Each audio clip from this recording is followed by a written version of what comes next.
بس یہ قول یاد رکھے کہ دنیا میں صرف ایک مذہب ہے، مذہب اسلام، جس مذہب نے اپنے ماننے والوں کو، اپنے پیروکاروں کو یہ بھی بتایا کہ تم استنجا کس طرح کرو، کھانے کے لقمے کس طرح اٹھاؤ گے، کتنی انگلیوں سے کھاؤ گے، یہ سب کچھ صرف ایک ہی مذہب کہتا ہے، اور وہ ہے مذہب اسلام۔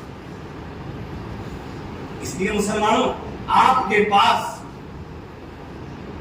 دنیا کا سب سے بڑا مذہب، سب سے بڑا کریکٹر جب موجود ہے تو کسی اور کی شناخت پر عمل کرنے کی ضرورت ہے، کسی اور کے کریکٹر اپنانے کی ضرورت نہیں۔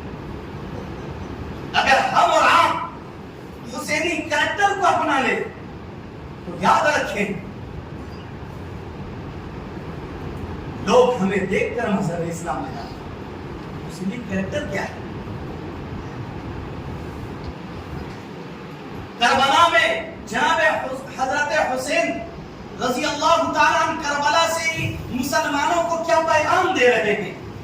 اگر نوٹ کیا جائے تو ہزاروں کی تعداد میں پیغام، کتنے قدم قدم حضرت حسین رضی اللہ تعالیٰ عنہ امت مسلمہ کو پیغام دیے ہیں، لیکن افسوس آج ہم ان تمام پیغامات کو چھوڑ کر صرف حضرت حسین پر ماتم کرتے ہیں اور یہ کہتے ہیں ہائے حسین۔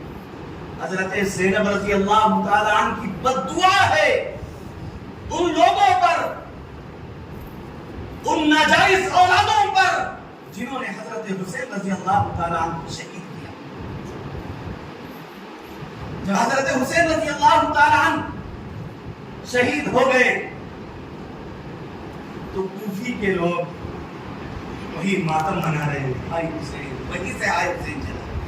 حضرت زینب یہ کہتی ہے کہ حضرت حسین کو دھوکہ دینے والے تم، مارنے والے تم، اور اب ماتم بھی تم ہی کر رہے ہو، تو سنو تمہاری نسلیں قیامت تک ماتم کرتی رہے۔ یہ حضرت زینب کی دعا ہے۔ چنانچہ جو انسان ماتم کرتا ہے وہ سب کے سب حضرت زینب رضی اللہ تعالیٰ عنہ کی دعا میں شریک ہے۔ میرے بھائی بزرگ دوستو، کربلا سے حضرت حسین رضی اللہ تعالیٰ عنہ سینکڑوں ہزار کی تعداد میں پیغام دیتے ہیں، لیکن میں آپ کو صرف تین پیغامات آپ کو پہنچانے کے لیے آیا۔ یہ تین پیغام کیا ہے حضرت حسین رضی اللہ تعالیٰ عنہ کا؟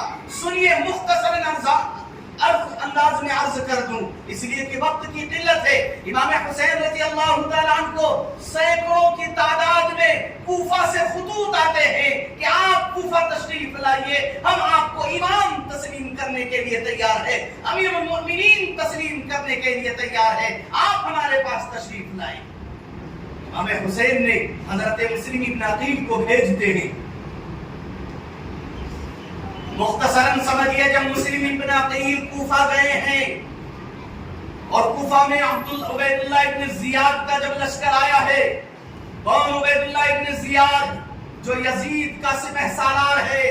کون یزید؟ حضرت معاویہ رضی اللہ تعالیٰ عنہ، صحابی رسول، کاتب وحی، حضرت معاویہ رضی اللہ تعالیٰ عنہ کے بیٹے۔ یاد رکھیں، بیٹا اگر چور ہو تو باپ کو چور نہیں کہا جا سکتا، اور اگر آپ اس دلیل کو مانتے اور یہ کہتے ہیں ہاں بیٹا چور ہے تو باپ کو بھی چور کہا جائے گا، تو حضرت ابراہیم نبی تھے لیکن باپ مشرک تھے، خدا پرست تھے، مورتیوں کو بناتے تھے اور مورتیوں کو پوجا کرتے تھے۔ اگر حضرت ابراہیم نبی ہے اور اگر آپ یہ کہنا چاہتے ہیں کہ ہاں آزر یہ مشرک ہے، تو حضرت ابراہیم کو کیا ہے؟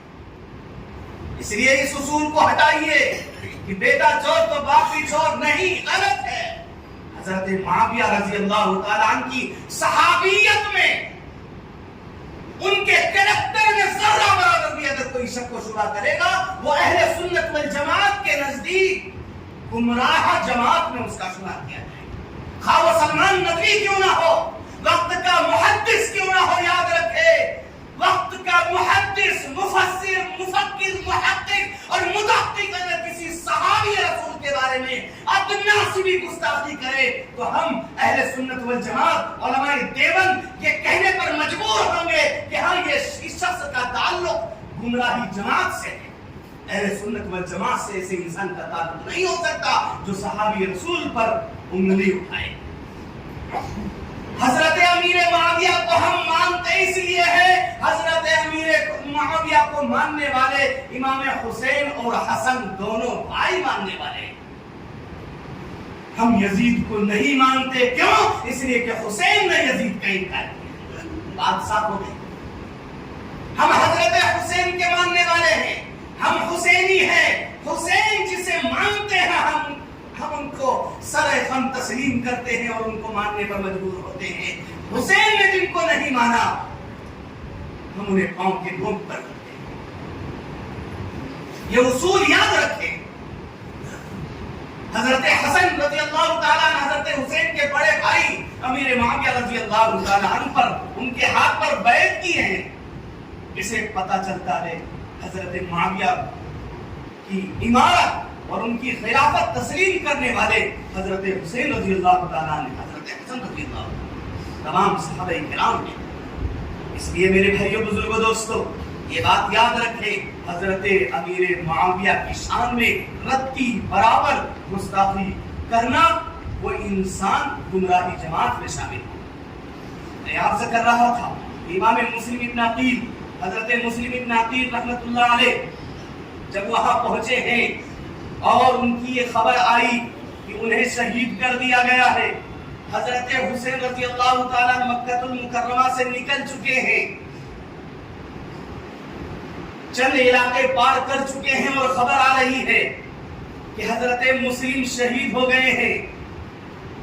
اب تو حال یہ ہونا چاہیے کہ حضرت حسین کو وہاں سے لوٹ آنا تھا، کیوں؟ اس لیے کہ جو لوگ یہ دعویٰ کر رہے تھے ہم آپ کے ہیں، اب وہ بے وفا ہو گئے ہیں، ان کی وفاداری ختم ہو گئی ہے۔ حضرت حسین اگر چاہتے تو لوٹ جاتے، لیکن پہلا پیغام حضرت حسین نے یہ دیا کہ سنو، جو تمہارے اپنے ہیں، جو تمہارے محسن ہے، جو تمہارے غمخوار ہے، جو تمہارے نبی کے محسن ہے، جو تمہارے نبی کے غمخوار ہے، جو مذہب اسلام کے محسن ہے، کبھی اپنوں کو کبھی اپنے محسن کو مذہب اسلام کے محسن کو تنے تنہا مت چھوڑنا، یہ پہلا پیغام۔ ورنہ حضرت مسلم ابن عقیل رحمۃ اللہ علیہ کی اولاد بھی ہے، ان کے اپنے بھی ان کی جماعت میں شامل ہے، لیکن حضرت مسلم ابن عقیل کی شہادت کا بدلہ لینے کے لیے حضرت حسین رضی اللہ تعالیٰ عنہ آگے بڑھ گئے، پھر گئے ہیں۔ حضرت حسین رضی اللہ تعالیٰ عنہ کی شہادت ہوئی ہے، شہادت کس طرح ہوئی ہے، کس نے کی ہے؟ دنیا کے سب سے بڑے امام اعظم جن کا لقب ہے حضرت امام ابو حنیفہ رحمۃ اللہ علیہ، وہ یہ کہتے ہیں کہ حضرت حسین کے مسئلے کو کہ ان کو کس نے شہید کیا یہ نہ چھیڑا جائے، اس لیے کہ تحقیقی روایت کسی کے پاس نہیں ہے۔ کون کہہ رہے ہیں؟ امام ابو حنیفہ، چاروں ائمہ میں سب سے بڑے امام، وہ یہ کہتے ہیں کہ مسئلے حسینیت کو چھیڑو مت کہ حضرت حسین کو کس نے شہادت کیا، بلکہ یہ چھیڑو کہ حسینی پیغام کیا ہے کربلا سے۔ پہلا پیغام یہ ہے اپنے محسن کا ساتھ دو، اپنوں کا ساتھ دو، کبھی بھی اپنے اپنوں کو اکیلا مت چھوڑو۔ اور دوسرا پیغام یہ دیا، حضرت حسین رضی اللہ تعالیٰ عنہ شہادت قبول کر لیے، یاد رکھے کسی تلوار میں وہ طاقت نہیں جو حضرت حسین رضی اللہ تعالیٰ عنہ کو شہید کر دے، لیکن ہاں میرے بھائی اور بزرگوں دوستو، حضرت حسین رضی اللہ تعالیٰ عنہ نے امت کو یہ پیغام دیا ہے وَلَا تَمُوتُنَّ إِلَّا وَأَنْتُمْ مُسْلِمُونَ، کہ یاد رکھو جس حال میں رہو، موت بھی آئے تو اسلام میں آئے، حیات بھی رہے تو اسلام میں رہے۔ حضرت حسین نے ایک نماز بھی ترک نہیں کی کربلا اور امت کو یہ پیغام دیا، سنو حالات کیسے بھی ہو اپنی مساجد کو بھر کر رکھنا، حالات کیسے بھی ہو اپنے سروں پر جناب محمد رسول اللہ صلی اللہ علیہ وسلم کی پگڑی ٹوپی یہ شناخت رکھنا، حالات کیسے بھی ہو حضور صلی اللہ علیہ وسلم کی سنت اپنے چہروں پہ داڑھی کو سجا کر رکھنا، یہی پیغام دیا ہے حضرت حسین نے۔ موت بھی آئے تو اسلام میں آئے، یہ دو پیغام ہے۔ اور تیسرا پیغام حضرت زینب رضی اللہ تعالیٰ عنہ نے دیا ہے، وہ پیغام یہ ہے کہ اگر وقت کا بھائی بھی شہید ہو جائے، کون بھائی؟ جس کے لب کو چومنے والے کائنات کے سردار جناب محمد رسول اللہ صلی اللہ علیہ وسلم نے۔ کون حسین؟ وہ حسین جو جناب محمد رسول اللہ صلی اللہ علیہ وسلم نے جن کے بارے میں یہ اعلان کیا تھا کہ ہاں میرے دین کی خاطر، مذہب اسلام کی خاطر میرا بیٹا، میرا نواسا، فاطمہ کا لخت جگر، علی کا نور نظر حضرت حسین یہ شہید ہوں گے۔ میں نے اسی لیے کہا تھا کسی تلوار میں وہ طاقت نہیں جو حسین کو شہید کر دے، لیکن حضرت حسین رضی اللہ تعالیٰ کی شہادت ہوئی ہے حضور صلی اللہ علیہ وسلم کے فرمان کی وجہ سے۔ حضور نے پہلے پیشن گوئی فرما دی کہ میرا بیٹا میرے دین کی خاطر شہید ہوگا۔ بیٹا شہید ہے، حضرت زینب دیکھ رہی ہے حضرت حسین شہید ہو گئے، دنیا سے چلے گئے، لیکن میرے بھائی بزرگوں دوستوں وہ بہن یہ پیغام دے رہی ہے امت مسلمہ کی بہنوں کو، اگر تمہارا بھائی بھی شہید ہو جائے ان کی نعش کو دیکھنے کے لیے بے پردہ ہو کر کے باہر کبھی مت آنا۔ آج سڑکوں میں لوگ ننگے ناچ کرتے ہیں، آج ہماری گھر کی عورتیں، ہماری بہن بیٹیاں نکلتی ہے اور ان ناچ گانوں کو دیکھتی ہے۔ افسوس کے ساتھ یہ کہنا پڑتا ہے کہ یاد رکھو حضرت حسین کا ماتم تو اس امت میں زندہ ہے، افسوس حسین یہ پیغام زندہ نہیں ہے۔ اس لیے مدنی مرکز المساجد سے یہ پیغام لے کر ہم سب اٹھے کہ انشاءاللہ حسینی پیغام کو ہم عام کریں گے۔ اللہ ہمیں کہنے آپ کو سننے سے زیادہ عمل کرنے کی توفیق عطا فرمائے۔ وما علینا الا البلاغ۔